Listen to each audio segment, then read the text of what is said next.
എല്ലാവർക്കും നമസ്കാരം. ഞാൻ ദുബായിലെ ഒരു പരിപാടിയിൽ പങ്കെടുത്തിട്ട് ഏറെക്കാലമായി. നിരന്തരം എനിക്ക് തോന്നുന്നു ഏറ്റവും അധികം ഇൻവിറ്റേഷനുകൾ അല്ലെങ്കിൽ പരിപാടിയിൽ പങ്കെടുക്കാനുള്ള ആവശ്യങ്ങൾ വരുന്നത് ഗൾഫ് രാജ്യങ്ങളിൽ നിന്നാണ്. ഒട്ടും അതിശയോക്തിയല്ല, ഈ ഇൻവിറ്റേഷൻ അല്ലെങ്കിൽ ഏതെങ്കിലും തരത്തിലുള്ള ഒരു ക്ഷണം ഉണ്ടാവാത്ത ദിവസങ്ങളില്ല. പക്ഷെ നിർഭാഗ്യവശാൽ എൻ്റെ ജോലിയുടെ സ്വഭാവവും അതിനുവേണ്ടി വരുന്ന സമയത്തിൻ്റെ പ്രശ്നവും ഒക്കെ കാരണം എനിക്ക് പങ്കെടുക്കാൻ കഴിയാറില്ല. പക്ഷേ ഇന്ന് ഈ പരിപാടിയിൽ ഒരു ദിവസത്തേക്കെങ്കിലും വരേണ്ടി വന്നത് തീർച്ചയായും ഇന്ന് അവതരിപ്പിക്കുന്ന ഈ വിഷയത്തിൽ എനിക്കുള്ള താല്പര്യവും ഒപ്പം സംഘാടകര് ഇവിടെ വന്നു ചേരുന്ന ഒരു സമൂഹത്തിനെ കുറിച്ച് എനിക്ക് തന്ന ചിത്രവുമാണ്. അപ്പം അതുകൊണ്ട് തന്നെ ഇവിടെ ഒരാശയ വിനിമയം നടക്കുമ്പോൾ അത് നാളെ നമ്മുടെ നാടിന് എന്തെങ്കിലും ചെറിയ പ്രയോജനമെങ്കിലും ഉണ്ടാകും എന്ന് പ്രതീക്ഷിച്ച് മാത്രമാണ് ഞാൻ ഈ എഫേർട്ട് എടുത്തത്. അപ്പോൾ അതുകൊണ്ട് വെറും കുറച്ച് സമയത്തെ സംഭാഷണമായി അവസാനിക്കാതെ കേരളത്തിന് വേണ്ടി നമുക്ക് എന്തെങ്കിലും ചെയ്യാനുള്ള സമയമായി ഇതിനെ കാണണം എന്ന് ഞാൻ അഭ്യർത്ഥിക്കുകയാണ്. ടൂറിസം സാധ്യതകൾ കേരളത്തിൽ എന്തുണ്ട് എന്ന് തന്നെയാണ് നമ്മൾ ഇന്ന് ചർച്ച ചെയ്യുന്നത്. അത് ഞാൻ പറയാതെ തന്നെ നിങ്ങൾക്കറിയാം. പലപ്പോഴും നമ്മൾ ചിന്തിക്കുന്നത്, പലരും കരുതിയിരിക്കുന്നത്, കേരളത്തിൽ ടൂറിസത്തിലേക്ക് നമ്മൾ എന്തെങ്കിലും ചെയ്യണമെങ്കിൽ, അല്ലെ കേരളത്തിൻ്റെ സാധ്യതകളെ എക്സ്പ്ലോർ ചെയ്യണമെങ്കിൽ, അധികം വിസ്തരിക്കാതെ തന്നെ പെട്ടെന്ന് തന്നെ ഞാനിതിലേക്ക് കടക്കാം, നിരവധിയായ പ്രശ്നങ്ങളും കടമ്പകളും ഗവൺമെൻറ് നിയന്ത്രണങ്ങളും നാട്ടുകാരുടെ പ്രതിഷേധങ്ങളെയും ഒക്കെ അതിജീവിച്ച് വലിയ പ്രശ്നങ്ങളെയൊക്കെ തരണം ചെയ്തെങ്കിൽ മാത്രം സാധ്യമാകുന്ന ഒന്നാണ് കേരളത്തിലെ ടൂറിസത്തിലുള്ള എന്തെങ്കിലും തരത്തിലുള്ള പ്രവർത്തനം എന്ന് തന്നെയാണ് നമ്മൾ കരുതുന്നത്. പക്ഷേ യഥാർത്ഥത്തിൽ അതല്ല വാസ്തവം. ഞാൻ കേരള ഗവൺമെൻറ്റിൻ്റെ പ്ലാനിംഗ് ബോർഡിൻ്റെ അംഗമാണ് എന്നത് ഞാനൊരു വശത്ത് മാറ്റിവെച്ച് അത് വിമാനത്തിൽ കയറുന്നതിന് മുമ്പ് അവിടെ തന്നെ വെച്ചിട്ടാണ് ഞാനിവിടെ സംസാരിക്കുന്നത് നിങ്ങളിലൊരാളായിട്ട് തന്നെയാണ്. ഒരു പ്രവാസിയുടെ മനസ്സ്, കാരണം നിങ്ങൾ പലരും കേരളത്തിൽ നിന്ന് വിട്ടു നിൽക്കുന്ന അത്ര സമയം ഞാനും ഏകദേശം കേരളത്തിൽ നിന്ന് വിട്ടു നിൽക്കുന്നതാണ്, പല രാജ്യങ്ങളിലൂടെയാണെങ്കിൽ കൂടി. അപ്പം അതുകൊണ്ട് നിങ്ങളുടെ ഒരു മനസ്സ് മനസ്സിലാക്കിക്കൊണ്ട് തന്നെയാണ് ഞാൻ സംസാരിക്കുന്നത്. ഗവൺമെൻറ്റുകൾ കേരളത്തിലെ ടൂറിസത്തിന് വേണ്ടി ചെയ്തതിൻ്റെ എത്രയോ മടങ്ങ്, 1000, 10,000 മടങ്ങെങ്കിലും കേരളത്തിൽ ടൂറിസത്തിന് വേണ്ടി ചെയ്തിരിക്കുന്നത് മുഴുവൻ സ്വകാര്യ വ്യക്തികളാണ്. നിങ്ങൾ ലിസ്റ്റ് എടുത്ത് നോക്കി അറിയാം. കേരളത്തിലേക്ക് വരുന്ന ടൂറിസ്റ്റുകൾ, അന്യനാടുകളിൽ നിന്ന് വരുന്ന ടൂറിസ്റ്റുകൾ 90% അല്ലെ 99% താമസിക്കുന്നത് അല്ലെങ്കിൽ ഫെസിലിറ്റികൾ ഉപയോഗപ്പെടുത്തുന്നത് ഒന്നും സർക്കാരിൻ്റെതല്ല. 1% താഴെയാണ് സർക്കാരിൻ്റെ ഫെസിലിറ്റികളെ ഉപയോഗിച്ച് അവർ താമസിക്കുകയോ എക്സ്പ്ലോറേഷൻ നടത്തുകയോ ഒക്കെ ചെയ്യുന്നത്. ഇനിയും സാധ്യത അങ്ങനെയൊക്കെ തന്നെയാണ്. അത് കേരളത്തിൻ്റെ മാത്രം കാര്യമല്ല, ലോകത്തെവിടെയും ടൂറിസം അങ്ങനെ തന്നെയാണ്. നമ്മൾ ദുബായിൽ നോക്കുമ്പോൾ കുറച്ച് വ്യത്യസ്തമായിരിക്കാം. കാരണം ഇവിടുത്തെ പ്രധാന ടൂറിസം അട്രാക്ഷൻസ് എല്ലാം ഇവിടുത്തെ ടൂറിസം ബോർഡ് അല്ലെങ്കിൽ ഗവൺമെൻറ്റിൻ്റെ നിയന്ത്രണത്തിലുള്ള സംവിധാനങ്ങൾ രൂപപ്പെടുത്തിയതാവാം, അല്ലെങ്കിൽ ഗവൺമെൻറ്റിൻ്റെ പാർട്ട്ണർഷിപ്പുള്ള സ്ഥാപനങ്ങളായിരിക്കാം നടത്തുന്നത്. പക്ഷെ നിങ്ങൾ കേരളത്തിലേക്ക് വന്നാൽ പൊതുസ്ഥലങ്ങൾ സർക്കാരിൻ്റെതാണ് എന്ന് വേണമെങ്കിൽ പറയാം, വെള്ളച്ചാട്ടം സർക്കാരിൻ്റെതാണെന്ന് വേണമെങ്കിൽ ഒരു അർത്ഥത്തിൽ പറയാം, അല്ലെ പൊതുജനങ്ങളുടേതാണെന്ന് പറയാം. പക്ഷേ നമ്മുടെ കേരളത്തിലേക്ക് എത്തുന്ന ടൂറിസ്റ്റുകളെ സ്വീകരിക്കുന്നത് മുതൽ അവരെ യാത്രയാക്കുന്നത് വരെയുള്ള എല്ലാ സൗകര്യങ്ങളും 99% നടത്തുന്നത് ഇന്ന് സംരംഭകരായ സ്വകാര്യ വ്യക്തികളാണ്. അത് 1,00,000 രൂപ മുടക്കാൻ കഴിയുന്ന ഒരാൾക്ക് മുതൽ 10,000 കോടി മുടക്കാൻ കഴിയുന്ന ഒരാൾക്ക് വരെയുള്ള സാധ്യതകളുള്ള ഒരു നാട് തന്നെയാണ് കേരളം. എന്തുകൊണ്ട് അതിന് കേരളം അർഹിക്കുന്ന കേരളത്തിൻ്റെ ഭൂമിശാസ്ത്രവും കേരളത്തിൻ്റെ പൈതൃകവും കേരളത്തിൻ്റെ കലകളും കേരളത്തിൻ്റെ സംസ്കാരവും കേരളത്തിൻ്റെ ഭക്ഷ്യവൈവിധ്യവും ഒക്കെ ലോകത്തെ ആകർഷിക്കാൻ തക്കതായിട്ട് കൂടി എന്തുകൊണ്ട് ഇപ്പോഴും നമുക്ക് ലോകത്തെ ഭ്രമിപ്പിക്കാൻ കഴിയുന്ന, അത്ഭുതപ്പെടുത്താൻ കഴിയുന്ന സ്ഥിതിയിലേക്ക് നമ്മളുടെ സ്വപ്നങ്ങളുടെ ഒരു നിലവാരത്തിലേക്ക് കേരളത്തിലെ ടൂറിസം വളർന്നില്ല എന്ന് ചോദിച്ചാൽ നമുക്ക് കുറച്ച് ചരിത്രത്തിലേക്ക് പിന്നിലേക്ക് തിരിഞ്ഞു നോക്കേണ്ടി വരും. നിങ്ങൾക്കൊക്കെ അറിയാം, 70കളിലും 80കളിലും 90കളിലും ഒക്കെ നമ്മുടെ കുട്ടികളുടെ, നമ്മുടെ പൊതുസമൂഹത്തിൻ്റെ, നമ്മുടെ മാതാപിതാക്കളുടെ ഒക്കെ ഒരു ചിന്ത ബഹുഭൂരിപക്ഷം പേരുടെയും ഇത് തന്നെയായിരുന്നു. നിങ്ങൾ പഠിക്കുന്നത് ഒരു തൊഴിൽ കിട്ടാൻ വേണ്ടിയാണ്. കേരളത്തിൽ ആ തൊഴിൽ കിട്ടിയില്ലെങ്കിൽ നിങ്ങൾ ഗൾഫിലേക്ക് പോവുക, അല്ലെങ്കിൽ മറ്റേതെങ്കിലും രാജ്യങ്ങളിലേക്ക് പോവുക, അതില്ലെങ്കിൽ നിങ്ങൾ ഇന്ത്യയുടെ മറ്റ് നഗരങ്ങളിലേക്ക് പോവുക, തൊഴിൽ തേടുക, തൊഴിൽ കണ്ടെത്തുക, തൊഴിൽ നേടുക, തൊഴിലിന് വേണ്ടിയാണ് പഠിക്കുന്നത് എന്നുള്ളൊരു ചിന്തയായിരുന്നു. നമ്മൾ ഒരിക്കലും കേരളത്തിലെ രാഷ്ട്രീയ സാഹചര്യങ്ങൾ നമ്മളെ പഠിപ്പിച്ചത് ഒരു കാരണവശാലും നിങ്ങളൊരു സംരംഭകനാകാൻ പാടില്ല എന്നായിരുന്നു. സംരംഭ സ്വഭാവം, സംരംഭം എന്ന വാക്ക് തന്നെ, സംരംഭകർ എന്ന വാക്ക് തന്നെ അടുത്ത കാലത്ത് രൂപപ്പെട്ടതാണ്. അതിനു മുമ്പ് നമ്മൾ അത്തരം സംരംഭകരെ വിളിച്ചിരുന്ന പേരെന്താണെന്നും നമുക്കറിയാം. കേരള സമൂഹം നമ്മളെ പഠിപ്പിച്ചിരുന്നത് സംരംഭങ്ങൾ തുടങ്ങുന്നവർ, ഇൻവെസ്റ്റ് ചെയ്യുന്നവർ സാമൂഹ്യ വിരുദ്ധരാണെന്ന് തന്നെയായിരുന്നു. ഈ പൊതുബോധം നമ്മുടെ മാതാപിതാക്കളിലൂടെ നമ്മളിലേക്ക് എത്തി, നമ്മളിലൂടെ നമ്മുടെ മക്കളിലേക്ക് എത്തി.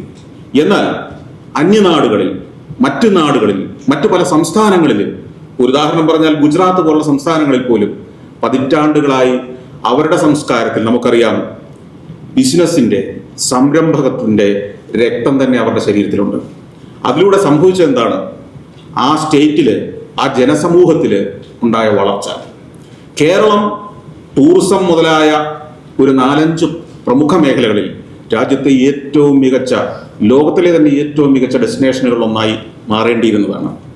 നമ്മളിപ്പോൾ കൊട്ടിഘോഷിക്കുന്നുണ്ട്, നമ്മൾ പറയുന്നുണ്ട് ഏറ്റവും മികച്ച സ്ഥലങ്ങളിൽ ഒന്നാണ് കേരളം എന്ന്. ഏറ്റവും സാധ്യതകളുള്ള 4-5 മേഖലകൾ കേരളത്തിലുള്ളതിൽ ഏറ്റവും സുപ്രധാനമായ മേഖലയാണ് ടൂറിസം.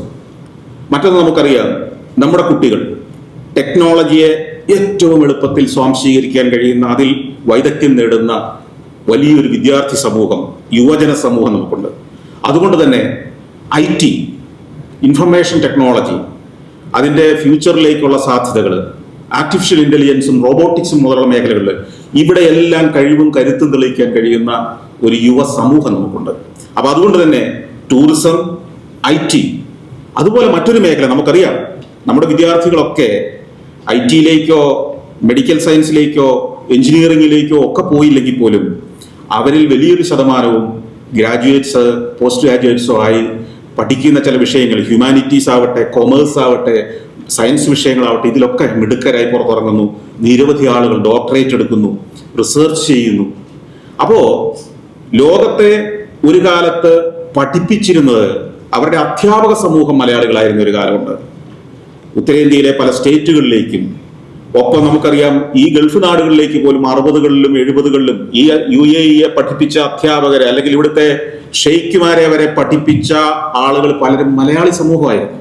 ആഫ്രിക്കൻ നാടുകളിലേക്ക്, എത്യോപ്യയിലേക്ക്, നൈജീരിയയിലേക്ക് ഒക്കെ നമ്മൾ അധ്യാപകരെ കയറ്റി അയച്ചിരുന്നു. നമുക്കിപ്പോഴും അധ്യാപനത്തിന്റെ ഒരു പാരമ്പര്യമുണ്ട്. ആരെയും പഠിപ്പിക്കാൻ കിട്ടുന്ന അവസരം കളയുന്നവരല്ല മലയാളികൾ. അതുകൊണ്ട് തന്നെ ലോകത്തിന്റെ അധ്യാപകരായി മാറാനുള്ള കഴിവുണ്ട്.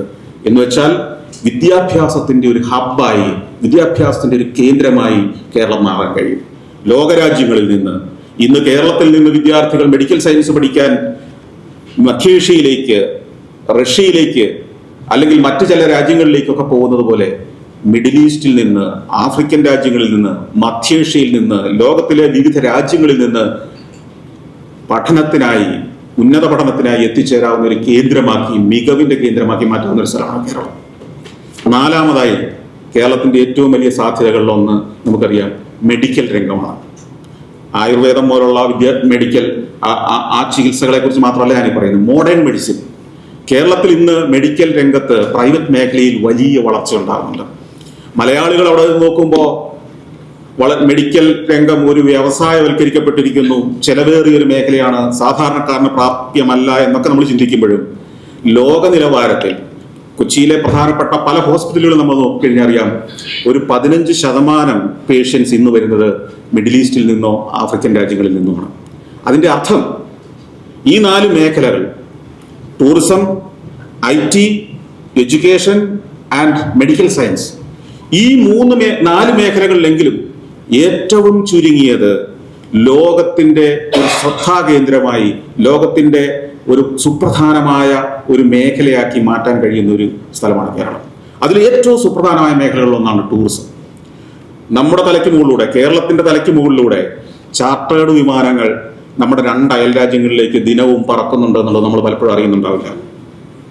റഷ്യയിൽ നിന്ന് അല്ലെങ്കിൽ മധ്യേഷ്യയിൽ നിന്ന് ഒക്കെ ചാർട്ടേഡ് ഫ്ലൈറ്റുകൾ കേരളത്തിൻ്റെ തലയ്ക്ക് മുകളിലൂടെ പറന്ന് ശ്രീലങ്കയിൽ പോയി ലാൻഡ് ചെയ്യുന്നുണ്ട്. അതേപോലെ തന്നെ വിമാനങ്ങൾ പറന്ന് മാൽദീവ്സിൽ പോയി ലാൻഡ് ചെയ്യുന്നുണ്ട്. കേരളത്തിന് സാധ്യതകളെ പൂർണ്ണതോതിൽ പ്രയോജനപ്പെടുത്താൻ ഇപ്പോഴും കഴിയുന്നില്ല. അതിൽ ഏറ്റവും പ്രധാന കാര്യം നമ്മൾ ആദ്യം സംസാരിച്ചത് തന്നെയാണ്, സംരംഭകത്വം അവിടെ ആരംഭിക്കാൻ ഇപ്പോഴും മലയാളിക്ക് ധൈര്യം വന്നിട്ടില്ല എന്നതാണ് വാസ്തവം. പലവിധ കാരണങ്ങൾ കൊണ്ട്. സംരംഭകത്വം എന്നത് ഗൾഫിൽ ഇരുന്ന് ചിന്തിക്കുമ്പോൾ പലപ്പോഴും ഞാൻ കണ്ടിട്ടുള്ളത്, ഗൾഫിലേതുപോലെ അല്ല കേരളം എന്നതുകൊണ്ട് കേരള സംരംഭക സൗഹൃദമല്ല എന്നൊരു ധാരണയിൽ നമ്മൾ എത്തുന്നുണ്ട്. അതല്ല അതിൻ്റെ കാരണം. കേരളത്തിൽ സംരംഭകത്വം ഏറ്റവും സാധ്യമായൊരു സ്ഥലമാണ്. 41 വർഷമായി കേരളത്തിലൊരു സംരംഭകനാണ് ഞാൻ. 41 വർഷമായി ലേബർ ഇന്ത്യ എന്നൊരു വിദ്യാഭ്യാസ പ്രസിദ്ധീകരണം ലക്ഷക്കണക്കിന് കോപ്പികൾ പ്രിന്റ് ചെയ്യുകയും വിപണനം ചെയ്യുകയും ചെയ്യുന്ന ഒരു വിദ്യാഭ്യാസ പ്രസിദ്ധീകരണം, 300-ലേറെ ജീവനക്കാർ പ്രവർത്തിക്കുന്ന ഒരു വിദ്യാഭ്യാസ പ്രസിദ്ധീകരണ സ്ഥാപനം നടത്തുന്ന ഒരാളാണ് ഞാൻ. കൂടാതെ ഒരു ടെലിവിഷൻ ചാനൽ അവിടെ നടത്തുന്ന ഒരാളാണ് ഞാൻ. മറ്റ് വിദ്യാഭ്യാസ സ്ഥാപനങ്ങൾ നടത്തുന്നതാണ് എൻ്റെ കുടുംബം. കോളേജുകൾ മുതൽ സ്കൂളുകൾ മുതൽ ലേബർ ഇന്ത്യ ഗുരുകുലം പോലുള്ള സ്ഥാപനങ്ങൾ മുതൽ നിരവധി വിദ്യാഭ്യാസ സ്ഥാപനങ്ങൾ നടത്തുന്നു. അപ്പോൾ നമുക്കറിയാം, ഈ പ്രസ്ഥാനങ്ങളൊക്കെ നടത്തുമ്പോൾ നമ്മളുടെ മനോഭാവം, ഞാൻ ഗൾഫിൽ നടത്തിയൊരു ബിസിനസ് കോപ്പി ചെയ്യുന്നു കേരളത്തിലേക്ക് എന്നാവരുത്, അല്ലെങ്കിൽ ഗൾഫിൽ ഞാൻ ജോലി ചെയ്ത സ്ഥാപനം എങ്ങനെയോ അങ്ങനെയാവും കേരളം എന്നുള്ളതല്ല. കേരളത്തിന്റെ സാഹചര്യത്തിനനുസരിച്ച് ബുദ്ധിപൂർവ്വം, യുക്തിപൂർവ്വവും തന്ത്രപൂർവ്വവും പ്രവർത്തിക്കാൻ കഴിവുള്ളവരൊക്കെ കേരളത്തിൽ വിജയിക്കുന്നുണ്ട്. നിങ്ങൾ തിരുവനന്തപുരം മുതൽ കാസർഗോഡ് വരെ കേരളത്തിന്റെ ഹൈവേയിലൂടെ സഞ്ചരിക്കുമ്പോൾ അതിന്റെ 2 വശങ്ങളിലും കാണുന്ന കെട്ടിടങ്ങളിൽ ബഹുഭൂരിപക്ഷവും ഓരോ സംരംഭങ്ങളാണ്. അത് സാധാരണ റെസ്റ്റോറൻറ്റുകൾ മുതൽ 5 സ്റ്റാർ ഹോസ്പിറ്റലുകളും മികച്ച എഞ്ചിനീയറിംഗ് കോളേജുകളും പ്രൈവറ്റ് യൂണിവേഴ്സിറ്റികളും വരെയുള്ള സ്ഥാപനങ്ങൾ. നിങ്ങൾ നോക്കൂ, അമൃതാനന്ദമയ്ക്ക് എത്ര സ്ഥാപനങ്ങളുണ്ട്, എത്രയായിരം ആളുകൾ ആ സ്ഥാപനത്തിൽ ജോലി ചെയ്യുന്നുണ്ട്. നമ്മൾ ഈ പറയുന്ന ഭീഷണിപ്പെടുത്തുന്ന കേരളത്തിലെ സാഹചര്യങ്ങളിൽ തന്നെയല്ലേ അവർ പ്രവർത്തനം നടത്തുന്നത്. ശ്രീ MA യൂസഫ് അലി കേരളത്തിൽ എത്ര ഇൻവെസ്റ്റ് ചെയ്തിട്ടുണ്ട്? ഗൾഫാർ ഗ്രൂപ്പ്, അതുപോലെ തന്നെ നമ്മുടെ ആസ്ട്ര മെഡിസിറ്റി, അതുപോലെ എത്ര സംരംഭങ്ങൾ മെഡിക്കൽ രംഗത്ത് മാത്രമല്ല, വിദ്യാഭ്യാസ മേഖലയിൽ കോളേജുകൾ, ഡീംഡ് യൂണിവേഴ്സിറ്റികൾ, അതുപോലെ തന്നെ ക്രിസ്ത്യൻ ചർച്ചുകൾ, CMI എന്ന് പറയുന്ന ഒരു ക്രിസ്ത്യൻ ഒരു ഗ്രൂപ്പ് അല്ലെങ്കിൽ ഒരു വിഭാഗം എത്രയോ വിദ്യാഭ്യാസ സ്ഥാപനങ്ങൾ നടത്തുന്നു. ഈ വിദ്യാഭ്യാസ സ്ഥാപനങ്ങളിലെല്ലാമായി ആയിരക്കണക്കിന് ആളുകളല്ലേ തൊഴിലെടുക്കുന്നത്. അതുപോലെ തന്നെ ടൂറിസം മേഖലയിൽ എത്രയോ ഹോട്ടലുകൾ, 5 സ്റ്റാർ ഹോട്ടലുകൾ മുതൽ 2 സ്റ്റാർ, സിംഗിൾ സ്റ്റാർ വരെയുള്ള ഹോട്ടലുകൾ എത്ര എണ്ണമാണ് കേരളത്തിലുള്ളത്. എത്രയോ ആയിരക്കണക്കിന് ആളുകൾ അവിടെയെല്ലാം തൊഴിലെടുക്കുന്നു. അതുപോലെ തന്നെ മറ്റ് സ്ഥാപനങ്ങൾ നോക്കൂ, ചെറിയ വർക്ക്ഷോപ്പുകൾ മുതൽ വലിയ ഓട്ടോമൊബൈൽ സ്ഥാപനങ്ങൾ വരെയുണ്ട്. അപ്പൊ നമ്മൾ 2 വശത്തേക്ക് കണ്ണു തുറന്ന് നോക്കിയാൽ കേരളത്തിൽ ആരും ഇൻവെസ്റ്റ് ചെയ്യുന്നില്ല എന്നുള്ളത് തെറ്റിദ്ധാരണയാണ്. കേരളത്തിലെ ബഹുഭൂരിപക്ഷം ആളുകൾക്കും തൊഴിൽ കൊടുക്കുന്ന സ്വകാര്യ മേഖല തന്നെയാണ്. അവിടെയൊക്കെ എഫിഷ്യൻ്റായ പ്രവർത്തനങ്ങൾ നടക്കുന്നുണ്ട്. നമ്മൾ ചില കഥകൾ കേൾക്കുന്നുണ്ട്. ചിലരെ നമ്മൾ പൂട്ടിച്ചു, ചിലർക്ക് തൊഴിൽ കുഴപ്പങ്ങളുണ്ടായി, ചിലർക്ക് രാഷ്ട്രീയ ഇടപെടലുകളുണ്ടായി. ഇതെല്ലാം വാർത്തകൾ സൃഷ്ടിക്കപ്പെടുന്നുണ്ട്. എല്ലാ ദിവസവും ആ വാർത്തകൾ വരുന്നുണ്ടോ? കേരളത്തിലെ 10,000-കണക്കിന് സ്ഥാപനങ്ങളെല്ലാം ഈ പ്രശ്നം ഉണ്ടെന്നാണോ അതിൻ്റെ അർത്ഥം? ഇത് പ്രശ്നമുള്ളത് എവിടെയാണ്? നയചാതുരിയോടെ, തന്ത്രപരമായി, മെയ്വഴക്കത്തോടെ, തന്ത്രജ്ഞതയോടെ മാനേജ് ചെയ്യാൻ കഴിയാതെ വരുന്നിടത്തെല്ലാം പ്രശ്നങ്ങൾ ഉണ്ടാവുന്നുണ്ട്. അത് ഏത് നാട്ടിലാണെങ്കിലും ഉണ്ടാവുന്നുണ്ട്. പ്രതിഭാശാലികളായ മിടുക്കന്മാരായ ആളുകളെ നിങ്ങൾ മാനേജ് ചെയ്യണമെങ്കിൽ നിങ്ങൾക്ക് അതിനേക്കാളും മിടുക്ക് ആവശ്യമായിട്ട് വരും. മിടുക്ക് കുറഞ്ഞ ആളുകളെ, ഇപ്പോൾ നമുക്കറിയാം, കേരളത്തിലെ 10 ആളുകളെ ജീവനക്കാരാക്കി വെച്ചുകൊണ്ട് ഒരു സംരംഭം ആരംഭിക്കുന്നതും 10 പശ്ചിമ ബംഗാളുകാരെ വെച്ചുകൊണ്ട് സംരംഭം ആരംഭിക്കുന്നതും വലിയ വ്യത്യാസമുണ്ട്. ഇതിൻ്റെ ഔട്ട്പുട്ടിലും വ്യത്യാസമുണ്ട്, ക്വാളിറ്റിയിലും വ്യത്യാസമുണ്ട്, കാര്യങ്ങൾ ഗ്രഹിക്കുന്നതിൽ വ്യത്യാസമുണ്ട്, എഫിഷ്യൻസിയിൽ വ്യത്യാസമുണ്ട്. ഈ എഫിഷ്യൻസിയിലുള്ള വ്യത്യാസം ജോലി ചെയ്യുമ്പോൾ അവരുടെ മനോഭാവത്തിലും വ്യത്യാസം ഉണ്ടാക്കും. ഇതും മനസ്സിലാക്കിക്കൊണ്ട് സംരംഭങ്ങൾ പ്രവർത്തിച്ചാൽ ഈ സംരംഭങ്ങളൊക്കെ വിജയകരമായി നടക്കുന്നുണ്ട്. എന്നതുകൊണ്ട് കേരളത്തിൽ രാഷ്ട്രീയക്കാരുടെ ഇടപെടലുകളോ അവരുടെ ധാർഷ്ട്യമോ നേരിടേണ്ടി വരുന്നില്ലെന്നല്ല ഇതിനർത്ഥം. പക്ഷേ അതിനെ അവർക്ക് എന്താണ് ആവശ്യം എന്ന് നമ്മൾ തിരിച്ചറിഞ്ഞാൽ, അവരെ എങ്ങനെ മാനേജ് ചെയ്യണം എന്ന തന്ത്രം നമ്മൾ പഠിച്ചു കഴിഞ്ഞാൽ ഈ പറഞ്ഞ സംരംഭങ്ങളൊക്കെ വിജയകരമായി നടക്കുന്നുണ്ട്. ടാക്സി സർവീസ് മുതൽ എല്ലാവരും ഈ പ്രശ്നങ്ങൾ, ചിലരെ ലോക്കൽ കമ്മിറ്റിയുടെ പ്രശ്നമായിരിക്കാം, ബ്രാഞ്ച് കമ്മിറ്റിയിൽ നിന്നായിരിക്കാം പ്രശ്നം, അല്ലെങ്കിൽ ഏറ്റവും താഴെയുള്ള രാഷ്ട്രീയ നേതാവിൽ നിന്നായിരിക്കാം പ്രശ്നം, ചിലർക്ക് ഭരണത്തിന്റെ സ്ഥിരാ കേന്ദ്രത്തിൽ നിന്നായിരിക്കാം പ്രശ്നം. സ്ഥാപനത്തിന്റെ വലുപ്പം അനുസരിച്ച് ഈ പ്രശ്നങ്ങൾ ഉണ്ടാവുന്നേ ഉള്ളൂ. നമ്മളിത് മാനേജ് ചെയ്യാൻ പഠിക്കുമ്പോൾ തീർച്ചയായും കേരളത്തിലേക്ക് ആത്മവിശ്വാസത്തോടെ നമുക്ക് സംരംഭങ്ങൾ ആരംഭിക്കാൻ കഴിയും. ടൂറിസം മേഖല ഇതുപോലെ തന്നെയാണ്. ഞാൻ പറഞ്ഞല്ലോ, ഭയപ്പെട്ട് മാറി നിൽക്കുന്നത് നമുക്ക് മാത്രം നഷ്ടം ഉണ്ടാക്കുന്ന കാര്യമാണ്. ഭയപ്പെട്ട് മാറി നിൽക്കുകയല്ല, ധൈര്യപൂർവ്വം അതിലേക്ക് ഇറങ്ങുക. ഞാൻ ഉറച്ചു വിശ്വസിക്കുന്ന ഒരു കാര്യമുണ്ട്, കേരളത്തിൽ മാറ്റം വരണമെങ്കിൽ സർക്കാരുകൾ അടിസ്ഥാന സൗകര്യങ്ങൾ ഒരുക്കുകയും ക്രമസമാധാനം ഒരുക്കി തരികയും ചെയ്താൽ ബാക്കി കാര്യങ്ങൾ ചെയ്യേണ്ടതെല്ലാം നമ്മുടെ മലയാളി സമൂഹമാണ്, സംരംഭകരാണ്, സ്വകാര്യ മേഖലയിൽ നിന്നാണ്. കേരളം അതല്ലാതെ മുന്നോട്ട് പോകാൻ പോകുന്നില്ല ഇനി അങ്ങോട്ട്. ടൂറിസം മേഖലയിൽ എനിക്കറിയാം, ഞാൻ പ്ലാനിംഗ് ബോർഡ് മെമ്പറാണ് കേരള സ്റ്റേറ്റിന്റെ. ടൂറിസത്തിന്റെ ചുമതലയുള്ള പ്ലാനിംഗ് ബോർഡ് മെമ്പറാണ്. ടൂറിസത്തിൽ ഗവൺമെന്റിന്റെ സംരംഭങ്ങൾ നടത്തുന്ന KTDC ഉൾപ്പെടെ ഉള്ള പ്രവർത്തകരെ അല്ലെങ്കിൽ പ്രസ്ഥാനങ്ങൾ നടത്തുന്ന ടൂറിസം മേഖലയിലെ കോൺട്രിബ്യൂഷൻസിനെ കൃത്യമായി അപഗ്രഥിക്കുന്ന ഒരാളാണ് ഞാൻ. അതിനെ സ്വകാര്യ സംരംഭങ്ങളായ ഹോട്ടലുകളും റിസോർട്ടുകളും നടത്തുന്ന കോൺട്രിബ്യൂഷൻസിനെ ഞാൻ താരതമ്യം ചെയ്യുന്നതാണ്. ഒരു താരതമ്യത്തിന് പോലും സാധ്യതയില്ലാത്തതാണ് സ്വകാര്യ മേഖല നടത്തുന്ന കോൺട്രിബ്യൂഷൻസ്. നമുക്ക് ഇന്ന് നിങ്ങൾക്ക് തിരുവനന്തപുരത്ത് ഒരു 3 രാത്രി താമസിക്കണം, നിങ്ങളുടെ ഏറ്റവും പ്രിയപ്പെട്ട അതിഥികളുമായി, അല്ലെങ്കിൽ അവർക്ക് താമസിക്കാനുള്ള ഒരു ഹോട്ടൽ മുറി ബുക്ക് ചെയ്യണമെങ്കിൽ നിങ്ങൾ ധൈര്യപൂർവ്വം ബുക്ക് ചെയ്യുക. നിങ്ങൾക്കറിയുന്ന ഒരു സ്വകാര്യ ബ്രാൻഡിന്റെ ഒരു ഹോട്ടൽ തന്നെയായിരിക്കും. കാരണം മറ്റ് ചില പ്രശ്നങ്ങൾ അല്ലെങ്കിൽ ചില ക്വാളിറ്റിയുടെ ഒരു ധൈര്യക്കുറവ് നിങ്ങൾക്ക് പലപ്പോഴും സർക്കാർ സംവിധാനങ്ങൾ ഉണ്ടാകുന്നുണ്ട്. ഇതേ പ്രശ്നം വിദേശ ടൂറിസ്റ്റുകൾ അനുഭവിക്കുന്നുണ്ട്. അതുകൊണ്ട് തന്നെ നമ്മൾ ഒരു സ്വകാര്യ, ലോകം മുഴുവൻ അങ്ങനെ തന്നെയാണ്, സർക്കാർ ടൂറിസത്തിന്റെ ഫെസിലിറ്റി കൊടുക്കുന്ന ഏജൻസി അല്ല. അതിനുള്ള കളമൊരുക്കി കൊടുക്കുന്ന, സംരംഭകരെ പ്രോത്സാഹിപ്പിക്കുന്ന, അതിനുള്ള അവസരമൊരുക്കി കൊടുക്കുന്ന, അതിനുള്ള നിയമങ്ങൾ നിശ്ചയിക്കുന്ന, ആ നിയമങ്ങൾ നടപ്പാകുമെന്ന് ഉറപ്പുവരുത്തുന്ന ഒരു ഏജൻസി മാത്രമാണ് സർക്കാർ. അതിനപ്പുറമുള്ള ആക്ടിവിറ്റീസ് സർക്കാർ ചെയ്യുന്നതെല്ലാം പരാജയമാകുന്നത് നമ്മൾ കാണാറുണ്ട്. അവിടെയൊക്കെ വലിയ നഷ്ടത്തിലേക്ക് ഇത് കുത്തുന്നത് നമ്മൾ കാണാറുണ്ട്. എവിടെയൊക്കെ സർക്കാർ ആവശ്യമില്ലാത്ത കാര്യങ്ങളിലേക്ക് ഇറങ്ങിയോ, സർക്കാരിന് വൈദഗ്ധ്യമില്ലാത്ത മേഖലകളിലേക്ക് ഇറങ്ങിയോ, ഇതൊന്നും വിജയത്തിൽ കലാശിക്കുന്നില്ല നമ്മൾ ഈ അടുത്ത കാലത്തെല്ലാം കാണുന്നുണ്ട്. അപ്പൊ അതുകൊണ്ട് കേരളത്തിൽ ടൂറിസത്തിന്റെ അനന്തമായ സാധ്യതകൾ ഇപ്പോഴും നിലനിൽക്കുകയാണ്. ഇനി അങ്ങോട്ടുള്ള കാലത്ത് നിലനിൽക്കുക തന്നെ ചെയ്യും. കാരണം നമുക്കറിയാം, കേരളം ട്രോപ്പിക്കൽ ക്ലൈമറ്റ് ഉള്ള ഒരു ഭൂപ്രദേശമാണ്. ടൂറിസ്റ്റുകളായി വരുന്ന ബഹുഭൂരിപക്ഷം ആളുകളും ലോകത്തിന്റെ നാനാഭാഗങ്ങളിൽ എവിടെ നിന്നൊക്കെ വരുന്നത് നമ്മൾ അന്വേഷിച്ചാൽ ഇവരിൽ ബഹുഭൂരിപക്ഷം വരുന്നതും ഇത്തരം ട്രോപ്പിക്കൽ ക്ലൈമറ്റ് ഉള്ള സ്ഥലങ്ങളിൽ നിന്നല്ല. ഒരു യൂറോപ്യൻ വെതറുള്ള 4 സീസണുകളുള്ള, അതിൽ വിന്ററും അതിൽ സ്പ്രിങ്ങും ഓട്ടമും സമ്മറും, അതിലെ വളരെ കുറഞ്ഞ കാലം സമ്മർ മാത്രം ആസ്വദിക്കാൻ അവസരം കിട്ടുന്ന നാടുകളാണ്.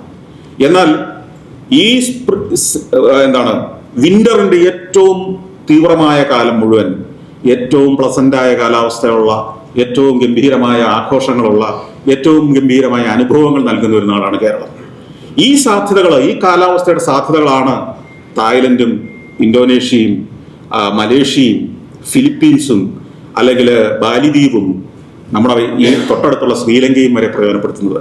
കേരളത്തിൻ്റെ സമാനമായ ഭൂപ്രകൃതി, ഏതാണ്ട് സമാനമായ കാലാവസ്ഥ, ഏതാണ്ട് അതിന് പറ്റുന്ന കടൽ തീരങ്ങളും അതിന് പറ്റുന്ന പ്രകൃതി വിഭവങ്ങളും എല്ലാമുള്ള നാടുകൾ. ഈ സാഹചര്യങ്ങളിൽ നമുക്കറിയാം, പടിഞ്ഞാറ് നിന്ന് യാത്ര ചെയ്യുമ്പോൾ ആദ്യം എത്തുന്ന നാട് കേരളം തന്നെയാണ്. അത് കഴിഞ്ഞ് പിന്നെയും കിഴക്കോട്ട് ചെല്ലുമ്പോഴാണ് ഈ പറഞ്ഞ നാടുകളൊക്കെ ഉള്ളത്. പ്രകൃതിപരമായി, ഭൂമിശാസ്ത്രപരമായി ഏറ്റവും സാധ്യതകളുള്ള കേരളത്തിൽ തീർച്ചയായും ഇത്തരം ഇൻവെസ്റ്റ്മെന്റ് ഇനിയും കാത്തിരിക്കുകയാണ്. ആ സാധ്യതകൾ ഏതു തരത്തിൽ പ്രയോജനപ്പെടുത്തണമെന്നതിന് തീർച്ചയായും ചില രൂപരേഖകൾ ഉണ്ടാവേണ്ടതുണ്ട്. അതിന് ഇത്തരം കൂട്ടായ്മകളിലൂടെ, അതിന് ഇൻവെസ്റ്റേഴ്സ്, സംരംഭകരുടെ അല്ലെങ്കിൽ മുതൽ മുടക്കാൻ കഴിയുന്ന ആളുകളുടെ, ആശയങ്ങൾക്കൊപ്പം പണവും മുടക്കാൻ കഴിയുന്ന ആളുകളുടെ കൂട്ടായ്മകൾ ഉണ്ടാവുകയും, അതിന് ചേംബർ ഓഫ് കൊമേഴ്സ് പോലെ ടൂറിസത്തിൽ ഇൻവെസ്റ്റ് ചെയ്യുന്ന ആളുകളുടെ ചില കൂട്ടായ്മകളെ ഉണ്ടാക്കാനും കഴിഞ്ഞാൽ, ഇന്നിപ്പോൾ ഇവിടെ നടക്കുന്ന ഈ കേരള ഡയലോഗ്സ് പോലുള്ള ഒരു സംരംഭങ്ങൾ ഗൾഫിൽ പല രാജ്യങ്ങളിലുണ്ട്. കഴിഞ്ഞ മാസം ഞാൻ നമ്മുടെ മസ്കറ്റിൽ ഇത്തരത്തിൽ മലയാളികളുടെ വലിയൊരു കൂട്ടായ്മയിൽ സംസാരിച്ചപ്പോഴും ഇത് തന്നെയാണ് ഞാൻ പറഞ്ഞത്. അതുപോലെ തന്നെ world Malayali federation, world Malayali council, ഇങ്ങനെയൊക്കെയുള്ള സംഘടനകളുണ്ട്. ഈ സംഘടനകളുടെയൊക്കെ പ്രവർത്തനം ഫലപ്രദമാകണമെങ്കിൽ, അതുകൊണ്ട് കേരളത്തിന് എന്തെങ്കിലും ഗുണമുണ്ടാകണമെങ്കിൽ ഈ ആളുകളെ ഒരു കൂട്ടായ്മയിലൂടെ ധൈര്യപൂർവ്വം, രാഷ്ട്രീയക്കാരുടെ സംഘടനാ ബലത്തെക്കാൾ ശക്തിയുള്ള സംഘടനാ ബലമാണ് പ്രവാസികളുടെ സംഘടനാ ബലം എന്ന് നമ്മൾ തിരിച്ചറിയുക തന്നെ വേണം. കാരണം കേരളത്തെ ഇന്ന് നിലനിർത്തുന്നത്, കേരളത്തിൽ മനുഷ്യർ, അവിടുത്തെ ജീവിക്കുന്ന ആളുകൾ ഓരോ ദിവസവും അനുഭവിക്കുന്ന സൗഭാഗ്യങ്ങളുടെ എല്ലാം ഉറവിടം പ്രവാസികളുടെ പണമാണ് എന്ന് ബോധ്യം നമുക്കുണ്ടാകുമ്പോൾ നിർണായക ശക്തിയായി ഇത് മാറും. ഒത്തുചേരലുകളും കലാമേളകളും കഴിഞ്ഞ് പിരിഞ്ഞു പോകുന്ന സമ്മേളനങ്ങളല്ല ഇത്തരം പ്രവാസി സമൂഹങ്ങൾ നടത്തേണ്ടത്. താരനിശകൾ മാത്രമല്ല പ്രവാസി സംഘടനകൾ സംഘടിപ്പിക്കേണ്ടത്. കേരളത്തിലെ മാറ്റങ്ങൾക്ക് ചുക്കാൻ പിടിക്കുന്ന ശക്തിയായി നിങ്ങൾക്ക് മാറാൻ കഴിയും. അതിന് നേതൃത്വം കൊടുക്കുന്ന ആളുകൾ മുന്നോട്ട് വന്നാൽ, നമ്മളുടെ പ്രവാസികളുടെ ഒരംഗം കേരളത്തിൽ ഇൻവെസ്റ്റ് ചെയ്ത് അതിന് തടസ്സം നിൽക്കുന്ന രാഷ്ട്രീയക്കാരുണ്ടെങ്കിൽ ആ രാഷ്ട്രീയക്കാരെ വെല്ലുവിളിക്കാൻ കഴിയുന്ന ശക്തിയായി പ്രവാസി സമൂഹം മാറിയാൽ, അവരോട് നേരിട്ട് നിന്ന് കാര്യങ്ങൾ ചോദിക്കുന്ന ഒരു ശക്തിയായി പ്രവാസി സമൂഹത്തിന്റെ സംഘടനകൾ മാറിയാൽ തീർച്ചയായും കേരളം മാറ്റങ്ങൾക്ക് വിധേയമാകും. രാഷ്ട്രീയക്കാരങ്ങ് ശരിയാക്കി കൈത്തരും എന്ന പ്രതീക്ഷയോടെ ഇനിയും ദീർഘകാലം നമ്മൾ പോകേണ്ടതില്ല. കാരണം അവർക്ക് ആഗ്രഹമില്ലാത്തതല്ല. ഞാൻ ഈ രാഷ്ട്രീയക്കാരൊക്കെ ആയിട്ട് വളരെ നല്ല അടുത്ത ബന്ധം പുലർത്തുന്ന ആളുകളാണ്. അപൂർവം ചിലരൊഴികെ ബഹുഭൂരിപക്ഷം രാഷ്ട്രീയക്കാർക്കും അറിയുന്ന ഏക പരിപാടി പ്രസംഗമാണ്. അവർക്കറിയുന്ന ഏക കലയും വൈദഗ്ധ്യമുള്ള തൊഴിലും പ്രസംഗമാണ്. അതല്ലാതെ ഒരു ചെറിയ സംരംഭം, ഒരു പലചരക്ക് പീടിക പോലും അവരെ ഏൽപ്പിച്ചാൽ പൊട്ടിച്ച് 3 ദിവസം കൊണ്ട് കൈത്തരും. അവരെയാണോ നിങ്ങൾ പ്രതീക്ഷിക്കുന്നത് കേരളത്തെ ഉടച്ചു വാർത്ത് ഒരു ആധുനിക സമൂഹമാക്കും? അവിടെ നമുക്കറിയാം, ലോകത്തെവിടെയും മാറ്റങ്ങൾക്ക് നേതൃത്വം കൊടുക്കുന്നതെല്ലാം സ്വകാര്യ സംരംഭകരാണ്. ഇന്ന് നമ്മൾ ലോകത്ത് അനുഭവിക്കുന്ന എല്ലാ സൗകര്യങ്ങളും നമുക്ക് തന്നത് ഏതെങ്കിലും സർക്കാരുകളല്ല. നിങ്ങളുടെ കയ്യിലുള്ള മൊബൈൽ ഫോൺ മുതൽ, നിങ്ങൾ ഉപയോഗിക്കുന്ന സോഷ്യൽ മീഡിയ ആപ്പുകൾ മുതൽ, നിങ്ങളുടെ നിത്യജീവിതത്തെ സ്വാധീനിക്കുന്ന സർവ്വതും, ധരിക്കുന്ന വസ്ത്രം, കയ്യിലിരിക്കുന്ന പേന, ഈ മൈക്രോഫോൺ, ഇലക്ട്രിസിറ്റി, ഈ ഫെസിലിറ്റികളെല്ലാം കണ്ടെത്തിയതും കണ്ടുപിടിച്ചതും വളർത്തിയതും അതിനെ ബ്രാൻഡാക്കിയതും ലോകത്തിന്റെ വിപണിയിൽ എത്തിച്ചതും ഇന്ന് നിങ്ങളുടെ കയ്യിൽ എത്തിച്ചു തരുന്നതും ഒന്നും ഏതെങ്കിലും ഒരു നാട്ടിലെ സർക്കാരല്ല. അമേരിക്കൻ സർക്കാർ പോലും ആശ്രയിക്കുന്നത് നമുക്കറിയാം അമേരിക്കയിലെ സംരംഭകരെയാണ്. ഇലോൺ മസ്ക് മുതൽ ജെഫ് ബസോസ് മുതൽ നിരവധിയായ ആമസോൺ, നമുക്കറിയാം. ചെന്ന് ചിന്തിക്കൂ, ആ സ്ഥാനത്തിരുന്നാണ് മലയാളി ചിന്തിക്കുന്നത്, എന്റെ സർക്കാർ ഇതെല്ലാം ശരിയാക്കി തരും, രാഷ്ട്രീയക്കാർ ഇതെല്ലാം ഉണ്ടാക്കിത്തരും. ആ ചിന്ത മാറണം. മലയാളി സമൂഹം ലോകത്തിന്റെ നാനാഭാഗത്തു നിന്ന് പ്രവാസികളുടെ ശക്തിയിലൂടെ കേരളത്തെ മാറ്റിമറിക്കേണ്ടത് എങ്ങനെയെന്നുള്ള ചിന്ത തുടങ്ങണം. രാഷ്ട്രീയക്കാരേക്കാൾ, രാഷ്ട്രീയ ശക്തികളെക്കാൾ, രാഷ്ട്രീയ പാർട്ടികളെക്കാൾ ശക്തിയുള്ളതാണ് പ്രവാസികളുടെ കൂട്ടായ്മ എന്ന് തെളിയിക്കണം. അതിനൊരു സംഘടന ഉണ്ടാക്കുമ്പോൾ അതിൽ 150 ഗ്രൂപ്പുകളും ഉപഗ്രൂപ്പുകളും സാമുദായിക സംഘടനകളുമായി വേർപിരിയുന്ന ആ പ്രവൃത്തി ഒന്ന് അവസാനിപ്പിച്ച് നമുക്ക് കേരളത്തിന് വേണ്ടി ഒരു മാസ്റ്റർ പ്ലാൻ ഉണ്ടാക്കാൻ ഈ പ്രവാസി പ്രസ്ഥാനങ്ങൾക്ക് കഴിയണം. ആ മാസ്റ്റർ പ്ലാനിൽ ഈ പ്രവാസികൾ മാത്രം ഇൻവെസ്റ്റ് ചെയ്താൽ, അവരുടെ പരിമിതമായ ഇൻവെസ്റ്റ്മെന്റ് മാത്രം വന്നാൽ പോലും കേരളം അത്ഭുതങ്ങളുടെ നാടായി മാറും. ഇന്നും കേരളത്തിലെ പ്രധാന സംരംഭങ്ങളിൽ പലതും നമുക്കറിയാം പ്രവാസി സംരംഭകരുടെ ഇൻവെസ്റ്റ്മെന്റിൽ ഉണ്ടായതാണ്. അങ്ങനെ തന്നെയായിരിക്കും അടുത്ത കാലത്ത് കേരളം വളരാൻ പോകുന്നത്. മറ്റ് സ്റ്റേറ്റുകൾ വളർന്നെങ്കിൽ അവിടെയൊക്കെ സർക്കാർ സൗകര്യങ്ങൾ ഒരുക്കുക മാത്രമാണ്. നമ്മൾ കൂട്ടായ്മയോടുകൂടി സംരംഭത്തിന് ഇറങ്ങുകയും സർക്കാരിൽ നിന്ന് ഇന്ന ഫെസിലിറ്റികൾ ഞങ്ങൾക്ക് വേണമെന്ന് ആവശ്യപ്പെടാൻ കഴിയുന്ന ഒരു ശക്തിയായി മാറുകയും ചെയ്താൽ പ്രവാസികൾക്ക് കേരളത്തിൽ അത്ഭുതങ്ങൾ സൃഷ്ടിക്കാൻ കഴിയും. ഇത് മാത്രമാണ് എനിക്ക് ആമുഖമായിട്ട് പറയാനുള്ളത്. ഞാനൊരു പ്രസംഗം നടത്തി നിങ്ങളെ അധികം ഉത്ബോധിപ്പിക്കാൻ ആഗ്രഹിക്കുന്നില്ല. പക്ഷെ നിങ്ങൾക്ക് ഇത്രയും ചില ആശയങ്ങൾ തന്നതിൽ നിന്ന് നിങ്ങൾക്ക് നിരവധി കാര്യങ്ങൾ ചോദിക്കാനുണ്ടാവുമെന്ന് എനിക്കറിയാം. നമുക്ക് ചോദ്യങ്ങൾ, നല്ല ചോദ്യങ്ങളിലൂടെ തരക്കേടില്ലാത്ത ഉത്തരങ്ങൾ നൽകാൻ കഴിയുമോ എന്ന് ഞാൻ നോക്കാം.